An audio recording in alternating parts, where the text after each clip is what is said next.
যে কোনো কাজ করলে আপনার দূষণ একটু হবে, কিন্তু দেখতে হবে মাত্রাটা কোন দিকে বেশি বা আমাদের কতটুকু বেনিফিট আসছে। আমাদের এই যে বর্জ্য, প্রত্যেক দিন ৩,০০০ মেট্রিক টন বর্জ্য পুরানো হবে বা বার্ন করা হবে এবং এতে ৪২.৫ মেগাওয়াট বিদ্যুৎ উৎপাদন হবে।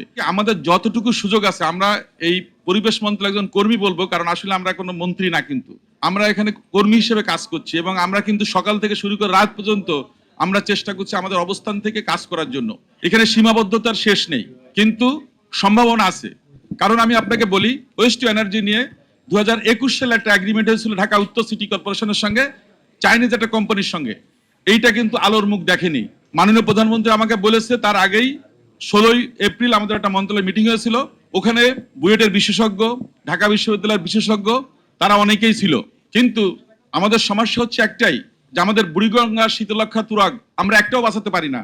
কিন্তু আমাদের এই যে বর্জ্য, প্রত্যেক দিন ৩,০০০ মেট্রিক টন বর্জ্য পুরানো হবে বা বার্ন করা হবে এবং এতে ৪২.৫ মেগাওয়াট বিদ্যুৎ উৎপাদন হবে।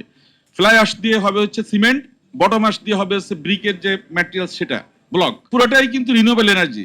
কিন্তু শুধুমাত্র বিধিমালার কারণে, কঠিন বর্জ্য ব্যবস্থাপনা শব্দ কি বায়ু দূষণ বিধিমালা 21 এবং 22, এটার কারণে এটা আটকে ছিল।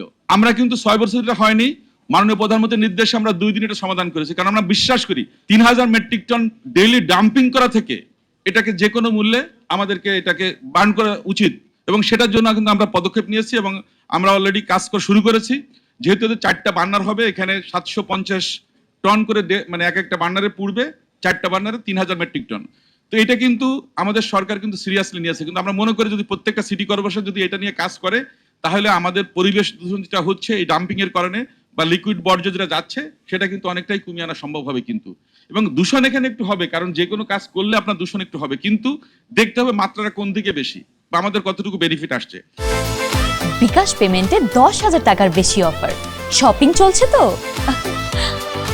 তো ওয়েস্ট টু এনার্জি নিয়ে কিন্তু আমরা একটা বড় সিদ্ধান্ত নিয়েছি। আমাদের এই ব্রিক ফিল্ড নিয়ে বিগত দিনের সিদ্ধান্ত ছিল 24 থেকে 25-এর ভিতরে আমরা শতভাগ ব্লকে যাব বা আমরা এই সিস্টেমে থাকবো না, কিন্তু আমাদের অগ্রগতি আছে মাত্র 25 to 30% প্র্যাকটিক্যালি। তো সুতরাং আমরা যে টাইম ফ্রেম নির্ধারণ করছি সেটা কিন্তু আমরা বাস্তবায়ন করতে পারিনি।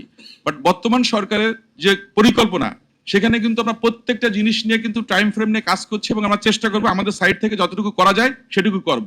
পাওয়ার প্ল্যান্টকে সিটি দিয়েছি তাদের অনলাইন মনিটরিংকে, মানে আমাদের হেডকোয়ার্টারের সাথে এন্ডোর্স করার জন্য, মানে পরিবেশ অধিদপ্তরের সাথে, ডিপার্টমেন্ট অফ এনভায়রনমেন্টের সাথে এটাকে সংযুক্ত করার জন্য, যেন আমরা দেখতে পাই যে কে কতটুকু করছে, তার কমিটমেন্ট কতটুকু ছিল।